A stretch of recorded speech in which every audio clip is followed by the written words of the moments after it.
Assalamualaikum warahmatullahi wabarakatuh. Salam sejahtera untuk kita semua. Perkenalkan, nama saya Yosef Fadilnando Bujangga, mahasiswa Universitas Agropro Jember yang mengambil jurusan pendidikan luar biasa dengan kelas 221 nomor absen 51 dengan NIM 221F10148. Untuk mata kuliah penyandang disabilitas tunanetra dengan dosen pengampu Bunda Sugiyartati SPD MPD. Pada kesempatan kali ini saya akan membahas tentang materi bagaimana dampak ketunanetraan terhadap perkembangan karakteristik sosial dan emosional anak disabilitas tunanetra. Menurut S.R. 1983, Heather Mason dan DKK 1999-224, dalam hal komunikasi verbal tanpa sadar, anak tunanetra mengharapkan reaksi budaya tetap dan pola tingkah laku yang memperlakukan atau bertindak dan memberi respon kasih sayang terhadap anak. Oleh karena itu, mereka salah menafsirkan ekspresi wajah anak tunanetra adalah refleksi penolakan atau kurang berminat. Beberapa tunanetra biasa bermain secara paralel pada saat yang sama, saling beraktivitas yang sama, tapi tidak melakukan kerjasama atau disebut juga non-kooperatif. Banyak anak tunanetra remaja ditemukan kesulitan dalam menghilangkan kelakuan kurang pantas atau keras. Implikasi tunanetra walaupun mengalami kekurangan pada masa penglihatan, namun tetap mempunyai keinginan berpartisipasi dengan mewujudkan peran sosial, disebut social role di lingkungan masyarakatnya. Dan hal ini menimbulkan pandangan atau reaksi yang beragam pada masyarakat. Reaksi tersebut bisa bersifat negatif ataupun positif. Misalnya bersikap bodoh a priori, menganggap tunanetra kurang atau tidak berkepribadian, menganggap tunanetra bergantung pada orang lain, dan hal ini menyebabkan tunanetra mempunyai perilaku yang negatif. Berdasarkan uraian dalam bagian sebelumnya, tampak bahwa anak tunanetra cenderung memiliki berbagai masalah, baik yang berhubungan dengan masa pendidikan, sosial, emosi, kesehatan, dan pengisian waktu luang, maupun juga pekerjaan.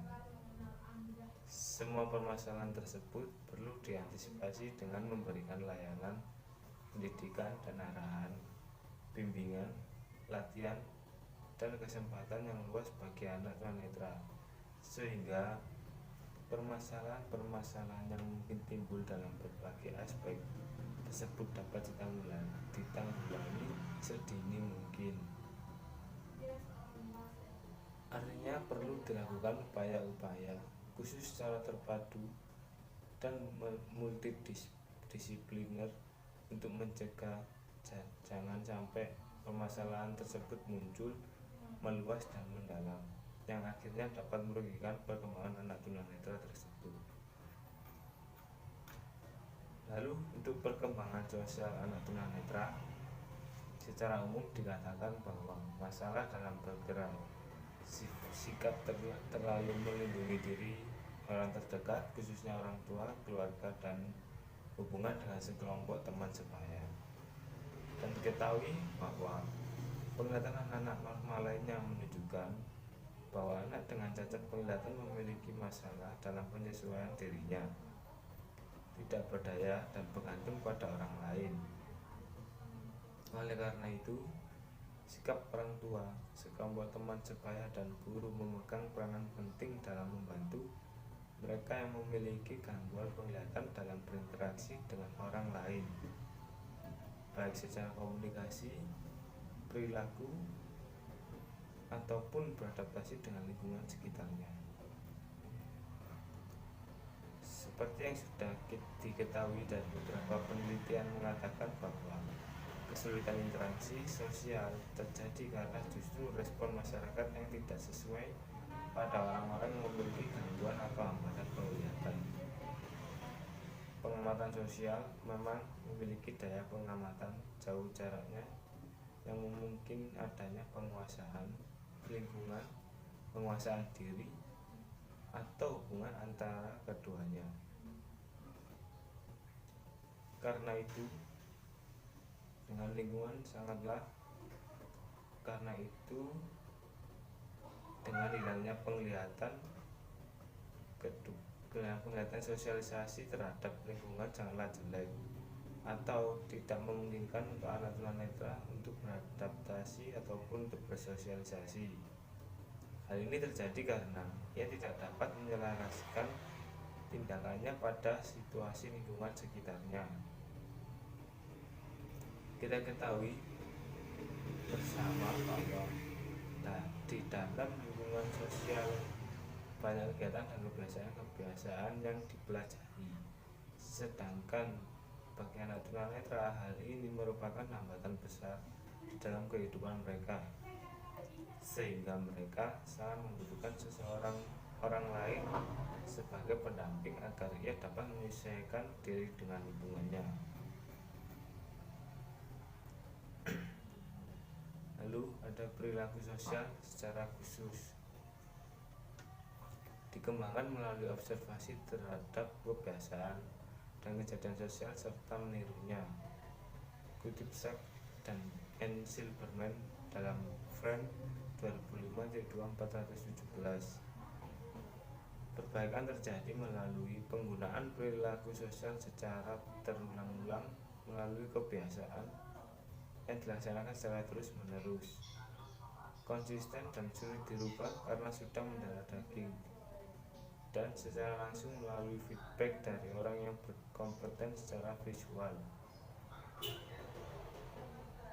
Karena tunanetra mempunyai keterbatasan dalam belajar melalui pengamatan dan peniruan, maka anak tunanetra seringkali mengalami kesulitan dalam melakukan perilaku sosial yang sesuai karena ketunanetraan tersebut berdampak pada keterampilan sosial. Anak disabilitas tunanetra harus mendapat pembelajaran langsung dan sistematis, misalnya dalam bidang pengembangan persahabatan, mengambil risiko, dan pembuatan keputusan, menjaga kontak mata dan orientasi mata atau orientasi wajah, menunjukkan postur tubuh yang meyakinkan, menggunakan gestur dan ekspresi wajah yang sesuai, mengekspresikan perasaan, menyampaikan pesan yang tepat saat berkomunikasi, dan menunjukkan keasertifan yang tepat.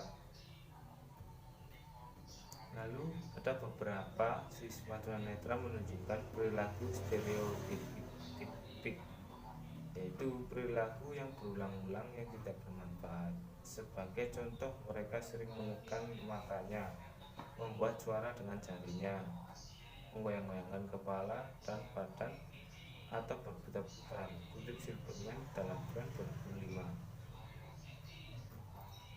Menurut beberapa teori, perilaku stereotipik tersebut terjadi mungkin sebagai akibat dari tidak adanya rangsangan sensoris, terbatasnya aktivitas dan gerak dalam lingkungan, serta keterbatasan sosial.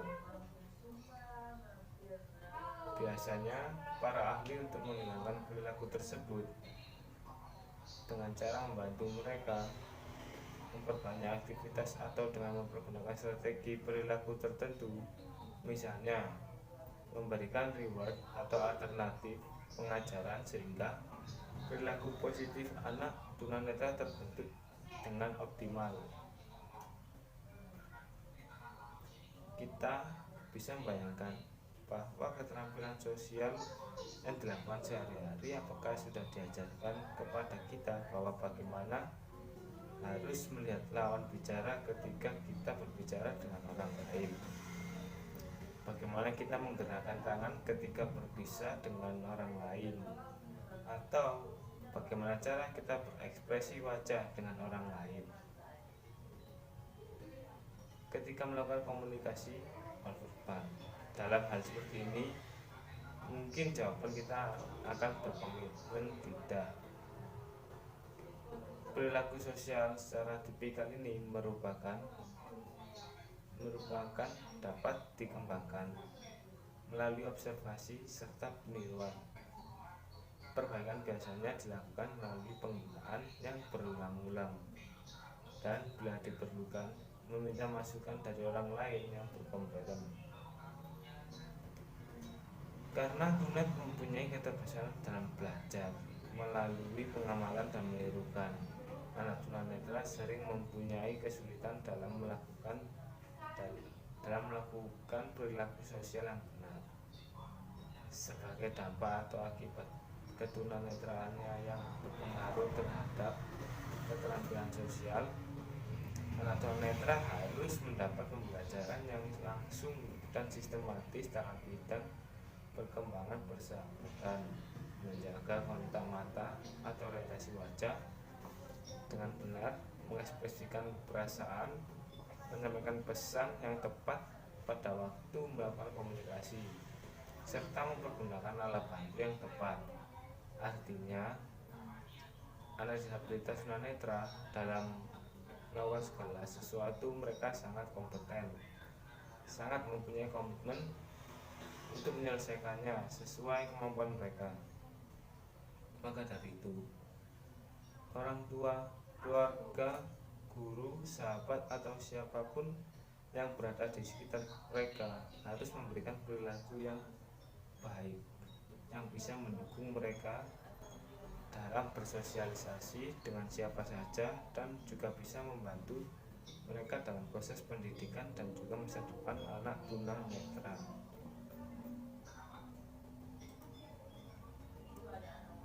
Lalu yang selanjutnya, untuk pelayanan khusus pada anak disabilitas netra bagi siswa atau mahasiswa yang mengalami hambatan visual baik yang buta total maupun low vision, sangat sulit untuk memahami segala hal yang secara signifikan. Menurut American Foundation for the Blind, mahasiswa yang mengalami hambatan visual membutuhkan seorang guru yang bersertifikat dan seorang ahli orientasi mobilitas. Yang pertama, selalu gunakan nama saat berinteraksi bersama mahasiswa. Dengan cara inilah mereka akan tahu kita sedang berbicara dengan mereka. Misalnya, "Hai Ali, ini saya Ibu Tati dan Jurulah, teman-teman sekelasmu berubah hal sama." Gunakan kata-kata yang merujuk pada penglihatan. Jangan hindari kata-kata seperti lihat dan lihat. Zaman seperti mereka yang terlihat. Kata-kata ini harus menjadi bagian dari kosakata siswa buta untuk berkonotasi bagaimana mereka melihat, apakah dengan sentuhan, membawa hal dekat, atau dalam percakapan normal seperti katakan sampai jumpa nanti ya. Yang ketiga, jangan memberi syarat, selalu verbalisasi. Saat menulis di papan tulis, selalu mengungkapkan apa yang Anda tulis sehingga siswa memiliki akses ke informasi itu dan dapat mengikutinya.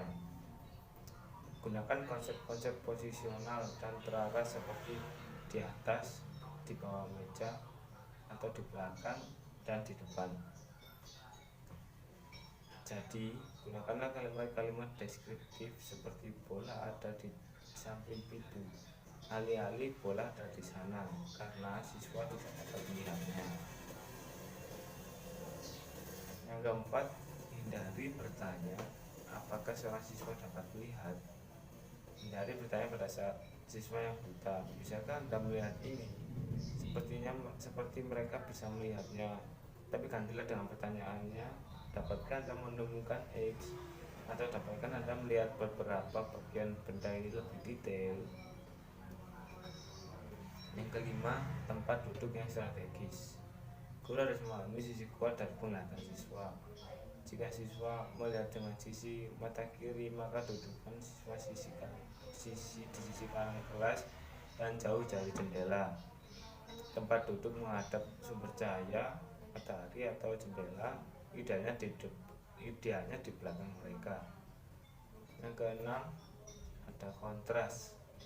Gunakan warna-warna yang kontras untuk semua hal dengan konsep berani, besar, dan sederhana.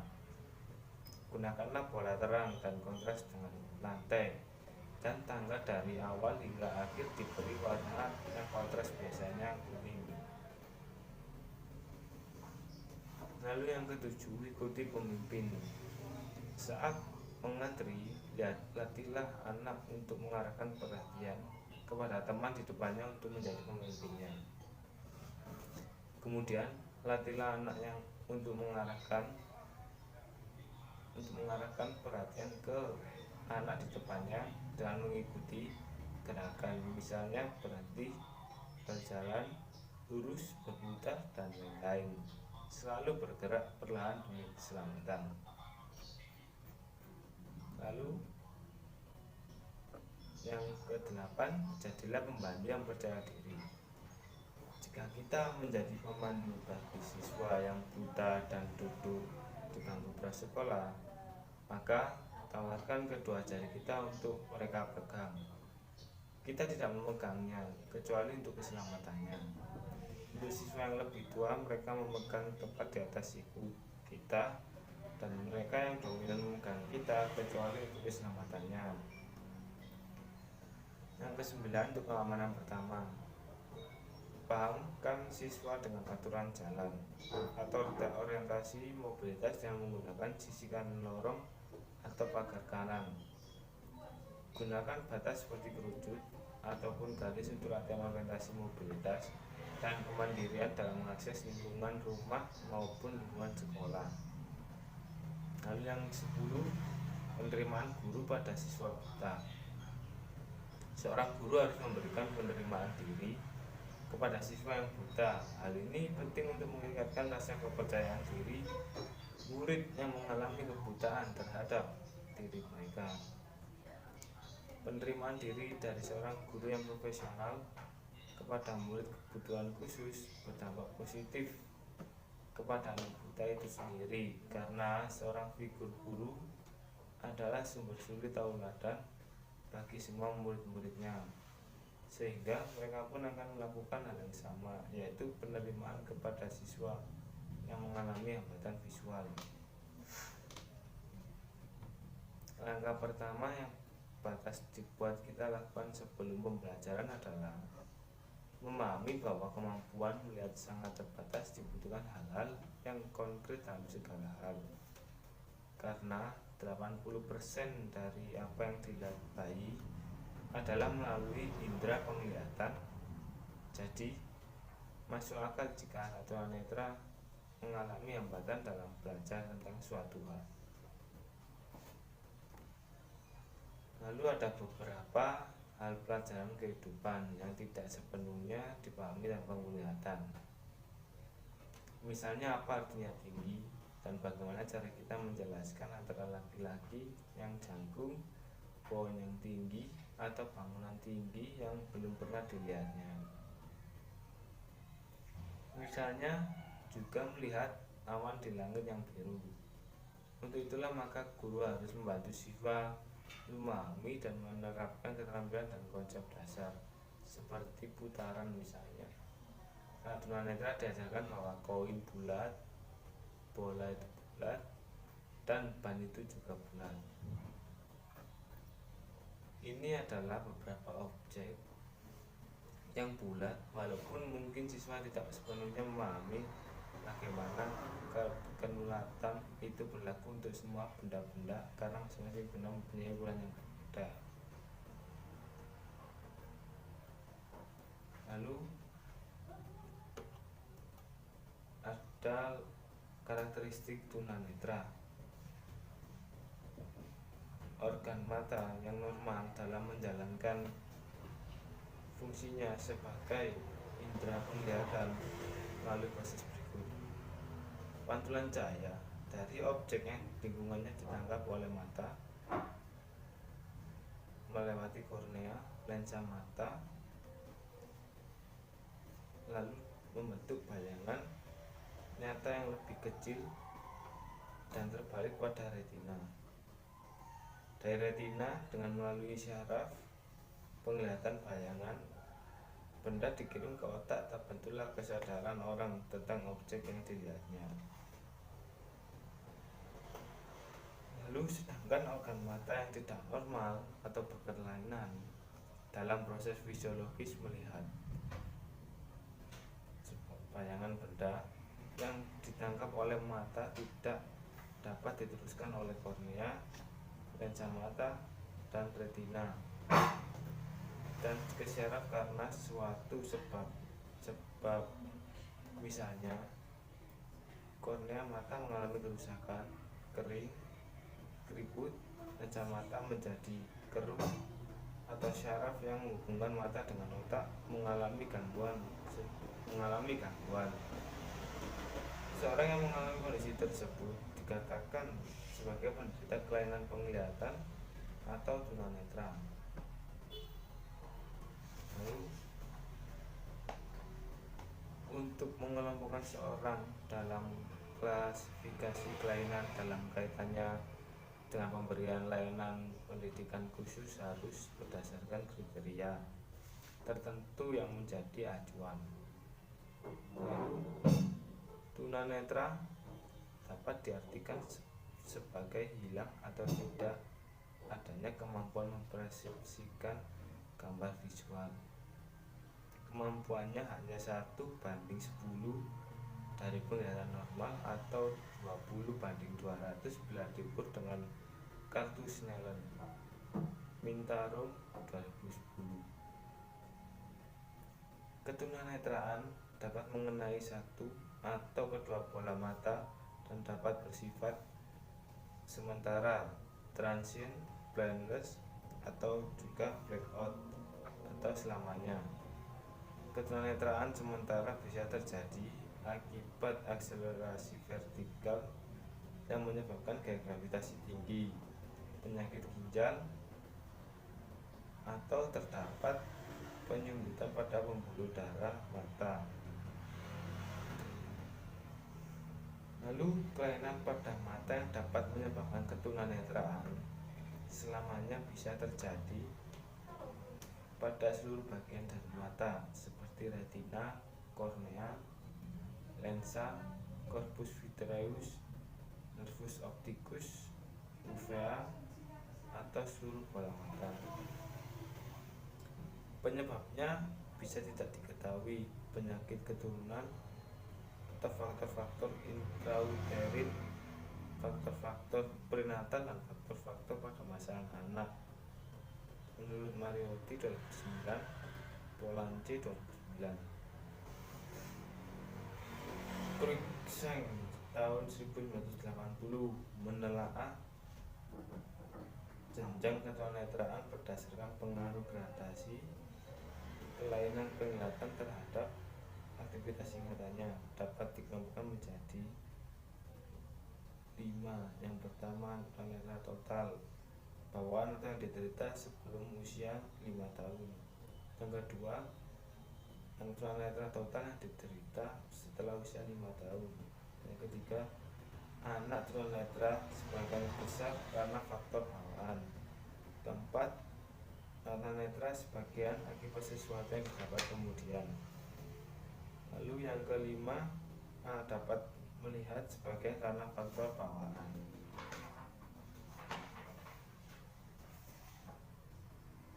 Anak tunanetra termasuk dalam nomor 1 sampai dengan 4, termasuk dalam kategori perlu mendapatkan intervensi dan modifikasi program layanan pendidikan khusus sesuai dengan kebutuhannya. Lalu, untuk pengembangan potensi tunanetra, interaksi seseorang dengan lingkungan sekitarnya akan lebih efektif bila mana mengikutsertakan alat-alat indera yang dimiliki seperti penglihatan, pendengaran, perabaan, pembau, pengecap, baik dilakukan sendiri-sendiri maupun bersama-sama. Pemanfaatan beberapa alat indera secara simultan memudahkan seseorang melakukan persepsi dan abstraksi terhadap peristiwa atau objek yang diobservasi, terutama untuk membentuk suatu peringatan yang utuh. Tidak dapat dipungkiri bahwa penglihatan memang memiliki pesanan yang sangat vital. Namun bukan berarti dengan hilangnya fungsi penglihatan manusia sama sekali tidak mempunyai kesempatan memperoleh pengalaman melalui berbagai interaksi dengan lingkungannya, melainkan ia masih dapat mensubstitusi hilangnya indera penglihatan tersebut melalui kompensasi inderanya yang lain yang masih berfungsi, walaupun hasilnya tidak semaksimal dan selengkap jika dibarengi dengan penggunaan indera penglihatan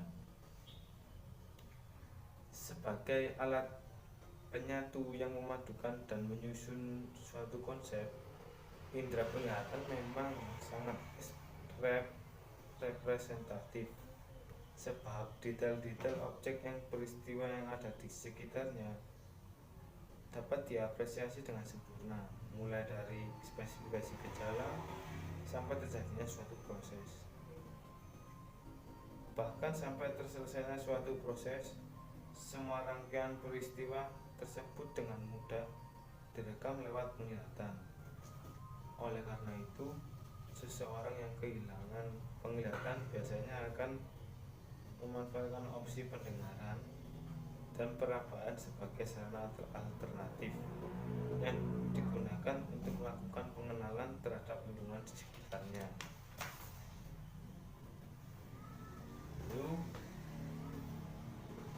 Untuk pendengaran dan perabaan bagi tunanetra dapat memberikan sumbangan yang berarti sebagai substitusi hilangnya penglihatan.